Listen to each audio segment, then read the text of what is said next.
Friends, welcome to Biology Made Easy. We are discussing the different aspects of the moneras, where we are discussing particularly the structure of eubacteria.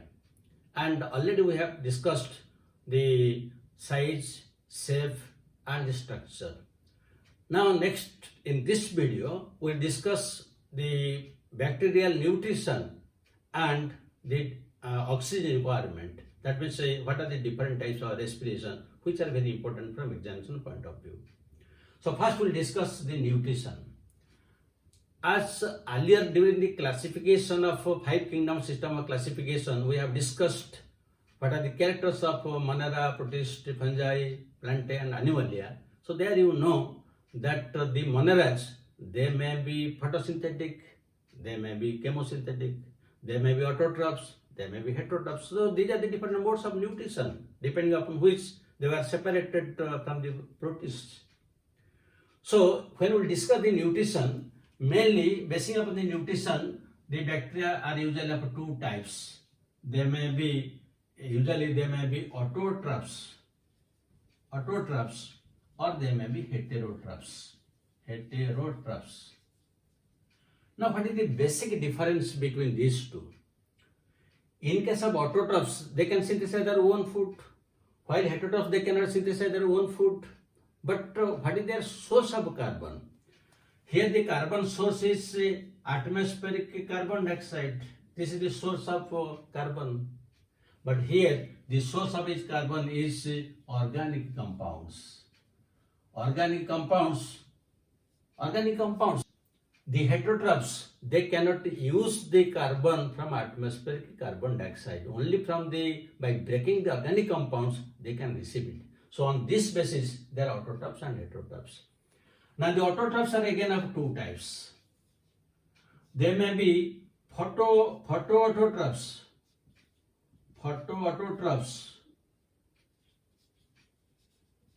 or they may be chemoautotrophs. Now again, what is the difference? Both are autotrophic, but what is the difference? Here you see the word photo is there. That means these bacteria, they will carry out photosynthesis with the help of light. So light is the source of energy and the source of carbon is carbon dioxide. And these bacteria will synthesize food material, they will carry out photosynthesis in presence of the light and carbon dioxide. So when light and carbon dioxide are used, what will happen? Only carbon dioxide will reduce to carbohydrate. But here, in case of eukaryotes, higher plants, what happens? Usually the carbon dioxide combines with water and the carbohydrate is formed.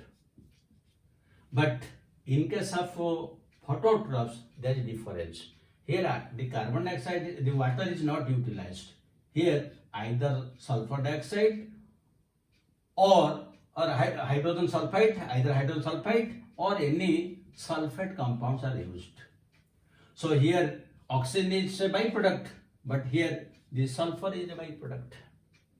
So here you will get carbon dioxide plus H2S. They will combine in the presence of light and they will give rise to carbohydrate, and sulfur is the byproduct. That means here oxygen is not involved. So this type of photosynthesis is anoxygenic. That means oxygen is not produced. And for this photosynthesis, they also contain pigments. The pigments are bacteriochlorophyll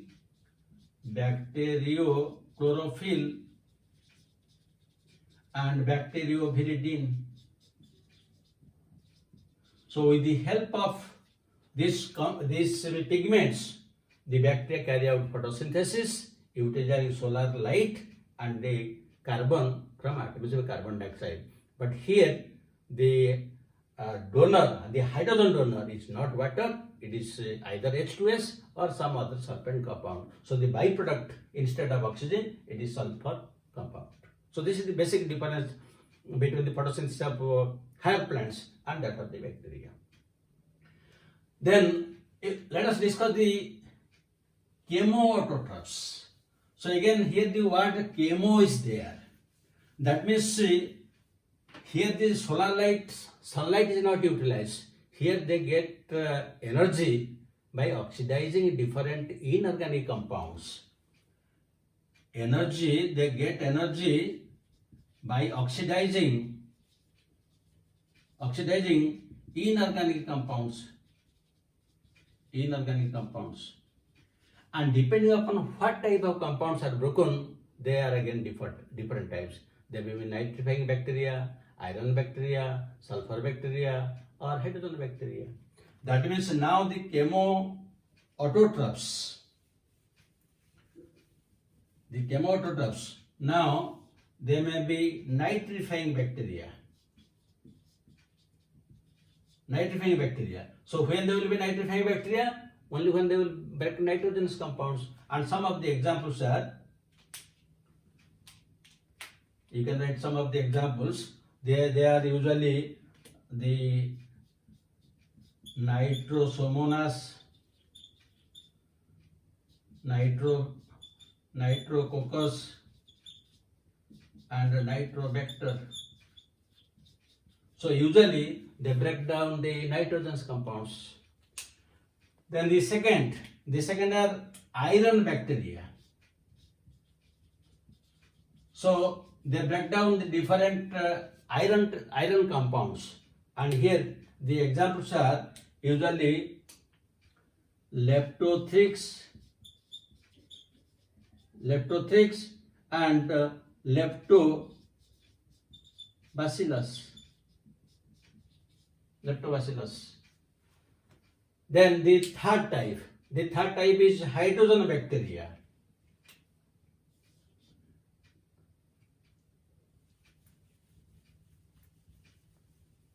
That is hydrogen bacteria. So they break down the different hydrogenous compounds, and here the examples are, one is bacillus and the other is hydrogenomonas. And come to the fourth type. Now the fourth type of bacteria, they are usually sulfur bacteria.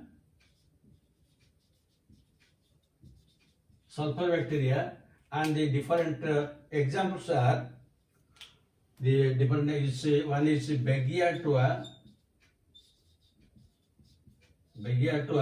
and the other is, you can write Thiobacillus.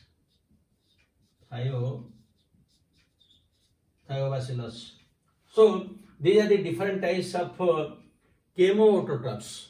That means they don't carry out photosynthesis. They don't depend upon sunlight. By oxidizing the different inorganic compounds, they get energy. And these are the different types of chemoautotrophs which play very important role in biogeochemical cycles. They play very important role in biogeochemical cycles, or we can call them as nutrient cycles. That means the nitrogen cycle, sulfur cycle, phosphorus cycle, they are all, the recycling of materials take place due to these chemoautotrophs. So this is about the autotrophic bacteria, which may be photosynthetic and the chemosynthetic. And the photosynthetic bacteria are usually chlorobium, chromaceum. Photosynthetic bacteria, they may be chlorobium, chromaceum, or you can tell the green sulfur bacteria, like that also you can tell. Now let us come to the second type. The second type is the heterotrophs. So here the carbon source is the organic compounds. By breaking those compounds, they will get the source of carbon. Now these are again of two types. There may be photoheterotrophs, or they may be chemoheterotrophs. Now again, you see here the photo word is used. So from this, we may get confused that here light used for photosynthesis, but no. Here photosynthesis doesn't take place, but light is used. How? Here the light is used only for cyclic photophosphorylation. Cyclic photophosphorylation. And you know, during cyclic photophosphorylation in photosynthesis, ATP molecules are liberated. So in this way it gets, so light is used for cyclic photophosphorylation, during which ATP is generated. So it gets energy directly. But there is no photosynthesis, that means carbon dioxide and H2S combine in presence of light and photosynthesis, that never happens. So you should not get confused. And what are the examples? Here examples are rhodospirillum and rhodopseudomonas.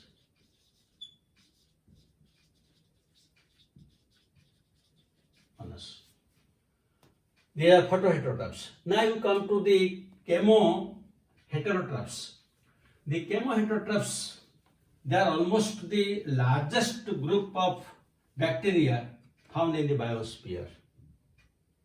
And they play a very important role in the biosphere, and also the human activities, the human benefits mostly related to these chemoheterotrophs.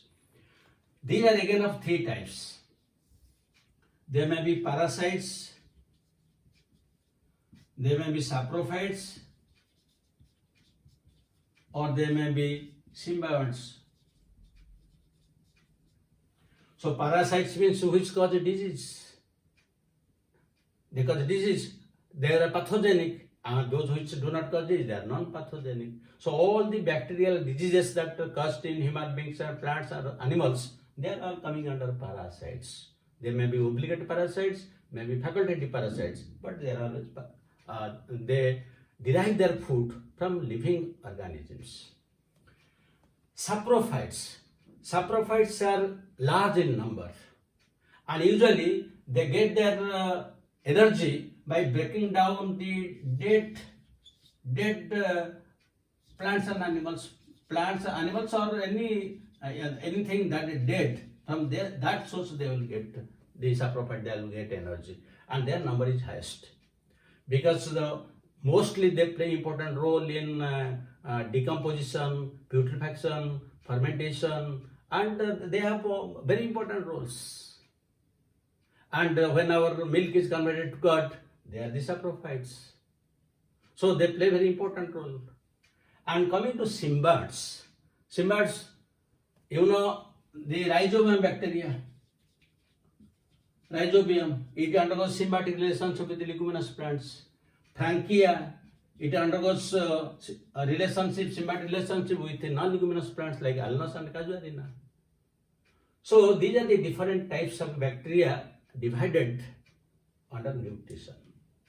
Then now come to their oxygen requirement.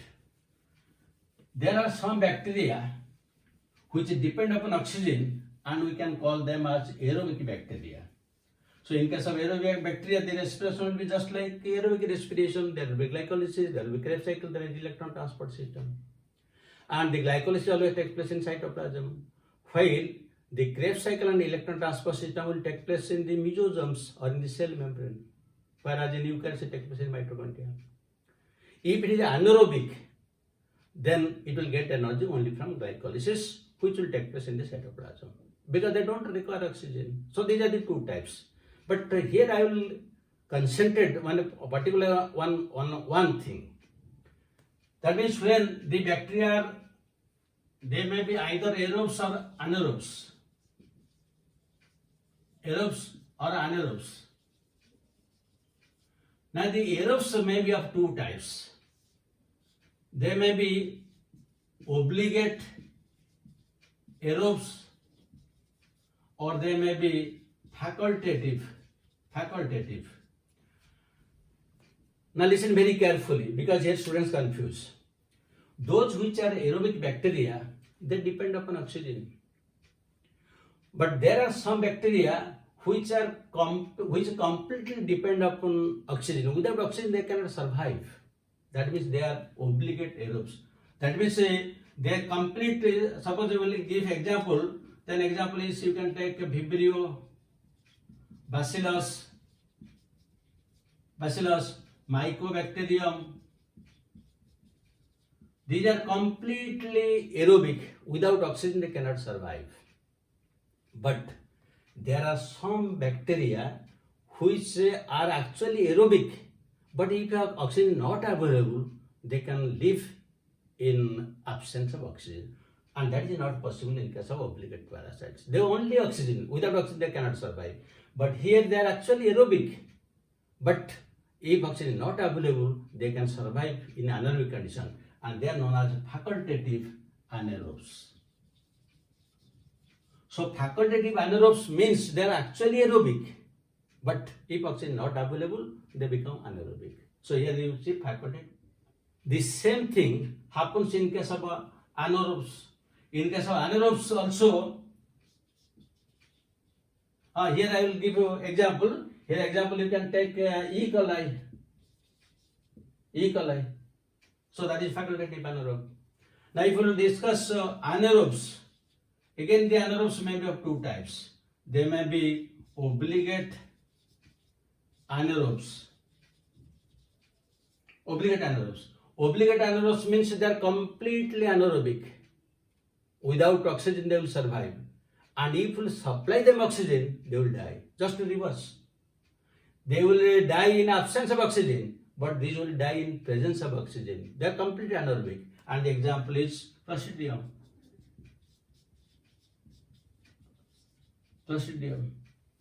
If you will give oxygen, it will die.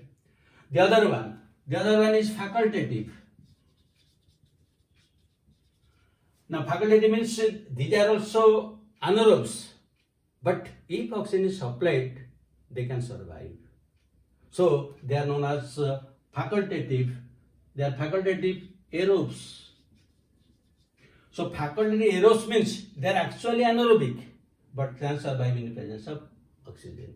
And here you can take the example. Usually the chlorobium, chromacium. That means the photosynthetic bacteria, they are usually facultative aerobes. So this is about the nutrition and the oxygen requirement for the bacteria, which is very, very important from examination point of view. Thank you very much for watching it, and have a good day.